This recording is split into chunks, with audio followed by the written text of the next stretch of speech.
Maroc, la marche verte. Verte parce que le vert est la couleur de l'étoile sur le drapeau rouge marocain. C'était la couleur préférée du prophète Mahomet. Et parce que cette marche est aussi une marche sainte. Du moins, c'est ce qu'on leur a dit aux Marocains quand on leur a demandé d'aller récupérer les arpents de sable colonisés par l'Espagne, le Sahara occidental, au cours d'une marche sans précédent dans l'histoire moderne.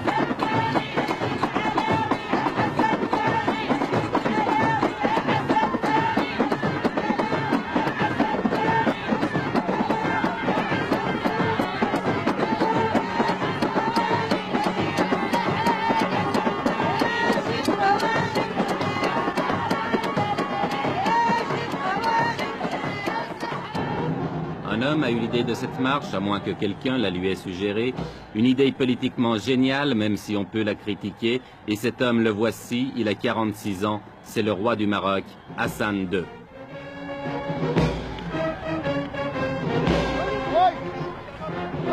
Avec la marche verte, Hassan II espère gagner sur tous les plans, faire oublier les problèmes intérieurs, se réconcilier avec son opposition, même de gauche, et surtout ressouder le peuple marocain dans un immense élan de nationalisme. On dit qu'il joue sa couronne dans cette opération et c'est vrai qu'elle n'est pas sans risque. La tension dans cette région du Maghreb est montée dangereusement et justement, le secrétaire général des Nations Unies, M. Kurt Waldheim, était venu ce jour-là pour en discuter avec le roi.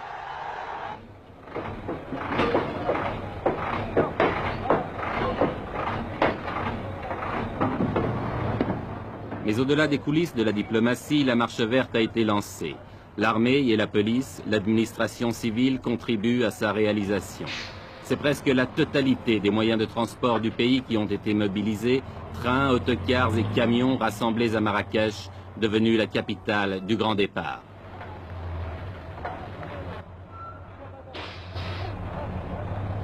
Pourtant, on ne peut s'empêcher de penser que c'est aussi la marche des gueux. La marche des paysans pauvres et illettrés, des chômeurs, des petites gens, de toute cette masse humaine qui obéit docilement à tous les mots d'ordre qui viennent d'en haut.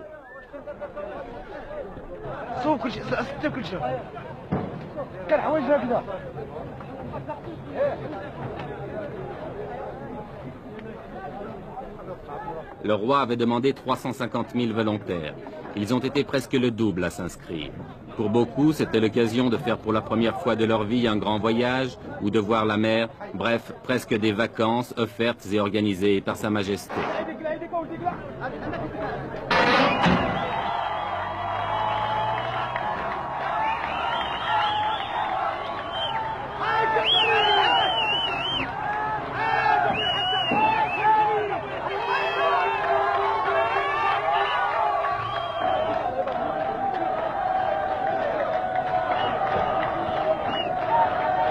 À Marrakech, depuis 15 jours, chaque départ de convoi donne lieu à des scènes de ce genre, et il en part plusieurs chaque jour.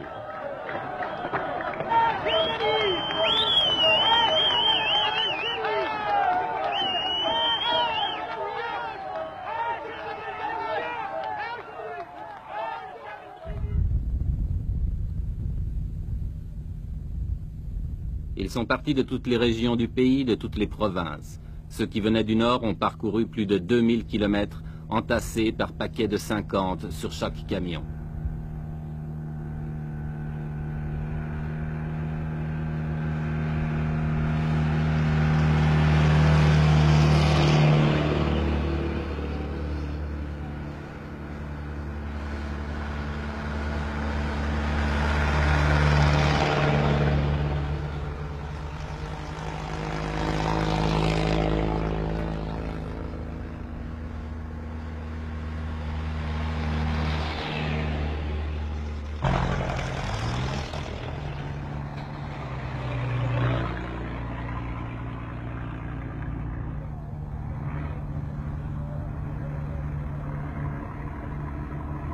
1000, 1500, 2000 kilomètres de soleil et de poussière, de chaleur et de soif, de fatigue.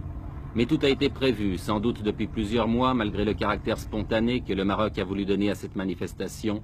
Ambulance, ravitaillement, essence, eau. En principe, les participants à la marche ne manqueront de rien. Une question, mais qui restera peut-être toujours sans réponse, quel sera le coût définitif de cette épopée?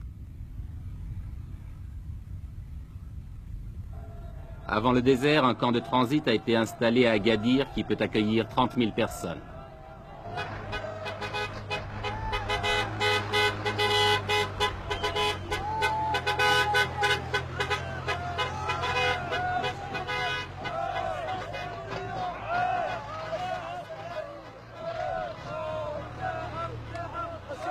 Vous venez d'où?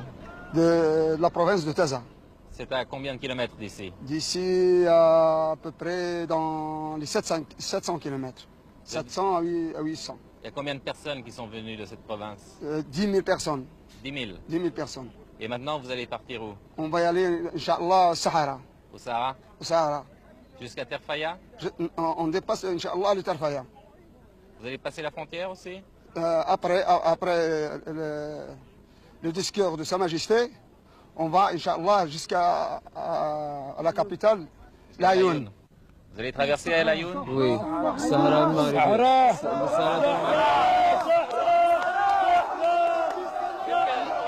Qu'est-ce que ça signifie?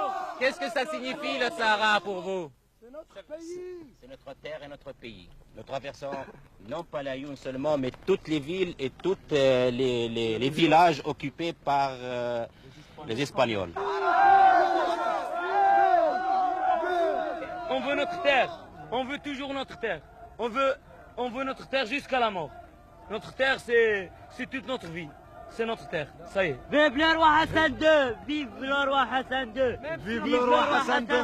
Vive le roi Hassan II! Vive le roi! Vive le roi Hassan II! Vive le roi Hassan II!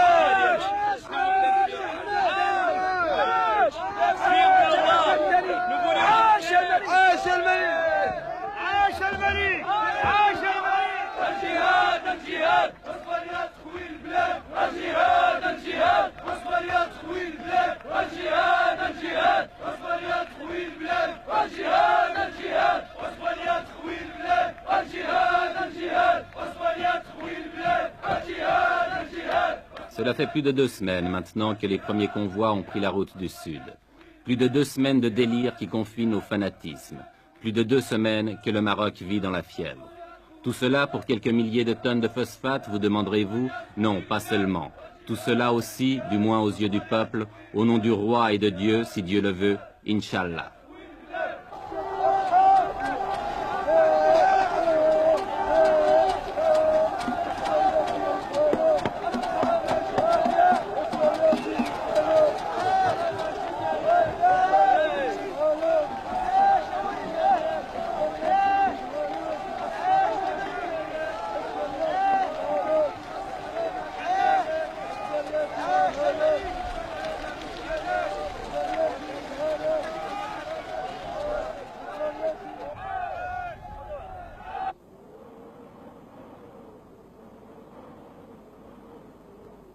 « 350 000 personnes lancées dans le désert, affrontant les vents de sable, reconnaissons que cela ne s'était jamais vu.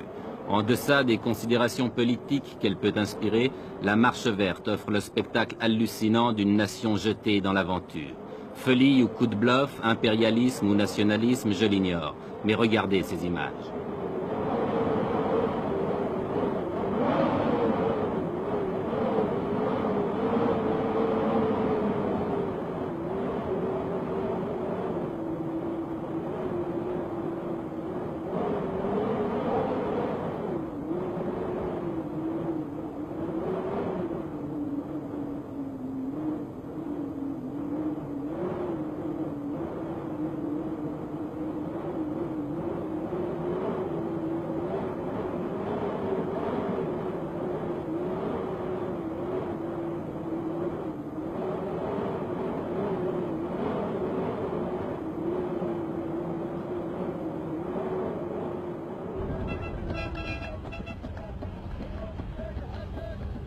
350 000 personnes dans le désert, cela signifie 10 000. Oui, vous avez bien compris, 10 000 camions.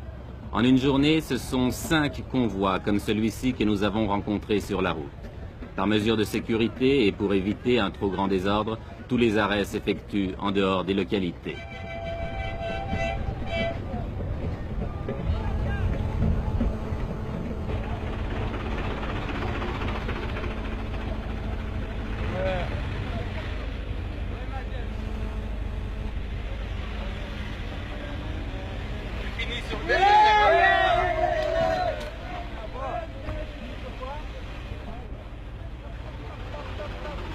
Chaque fois que nous dépassons un convoi, nous retrouvons la même atmosphère, une atmosphère de frénésie.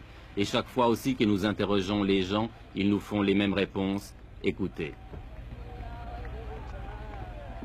Jusqu'où vous allez? Sahara.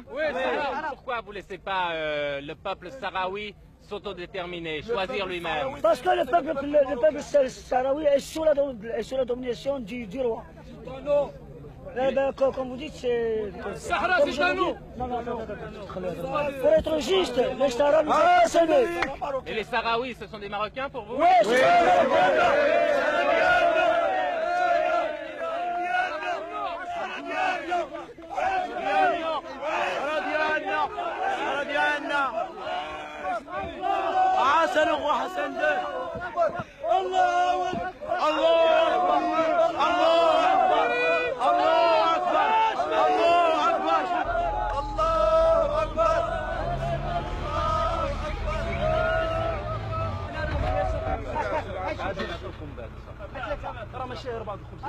Tout le long du voyage, les vivres sont assurés. On distribue les miches de pain à la lancée, mais en proportion calculée, un pain pour 4 hommes.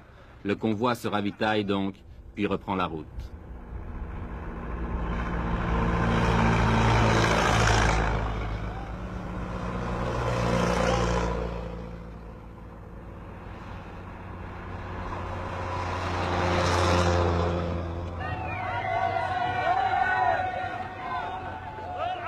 Oui, tout le Maroc vit à l'heure de la marche verte. Oui, c'est devenu une épopée nationale. Chaque traversée de ville en témoigne.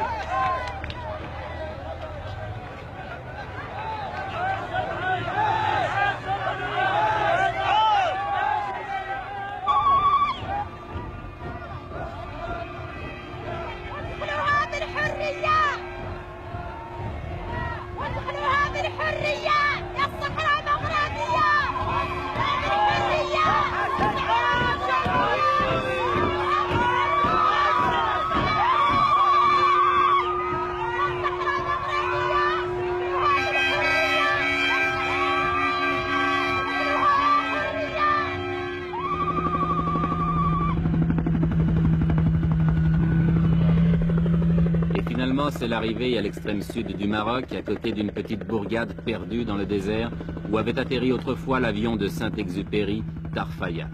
Tarfaya qui est maintenant devenu un gigantesque camp, dernière étape de la marche verte avant la traversée de la frontière qui délimite le Sahara espagnol.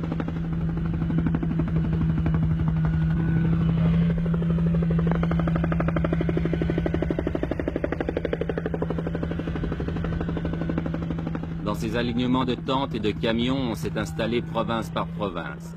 Et l'ambiance de ce campement le fait ressembler à un Woodstock du désert.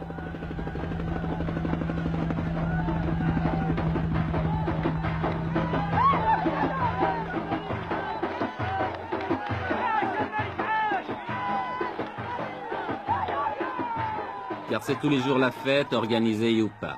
Ici, c'est la fête parce que le Khaïd, le maire de Tarfaya, est venu rendre visite à ses innombrables voisins. Lui qui vivait seul ou presque dans son bled oublié au fond des sables, que doit-il penser de ce fantastique rassemblement ?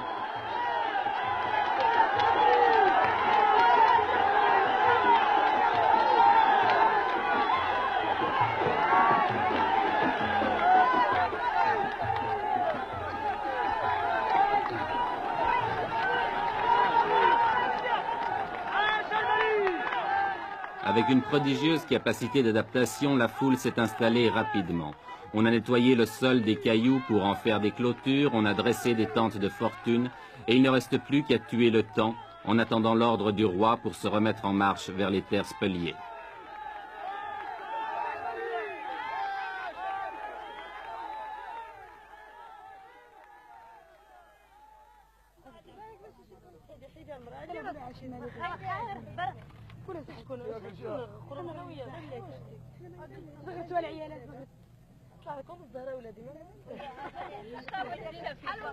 Les vivres sont distribués par les organisateurs, mais comme on n'est jamais si bien servi que par soi-même, on s'est mis à faire la cuisine, à frire les beignets, à faire bouillir le thé de menthe ou même à cuire le pain.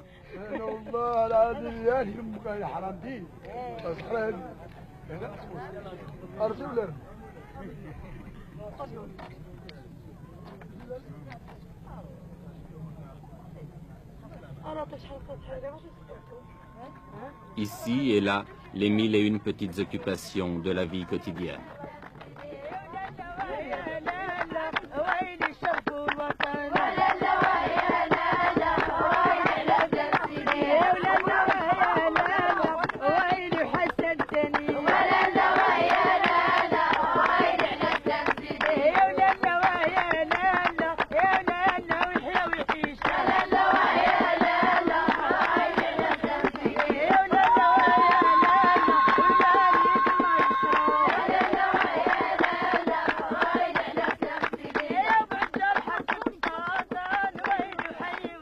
On danse, tandis qu'à quelques kilomètres de là, on se prépare peut-être à la guerre. L'Espagne, depuis le week-end dernier, a tout à coup durci sa position et ne semble plus du tout disposée à laisser pénétrer la marche verte sur son territoire. Que va-t-il se passer? Mais qui se pose ici ce genre de questions?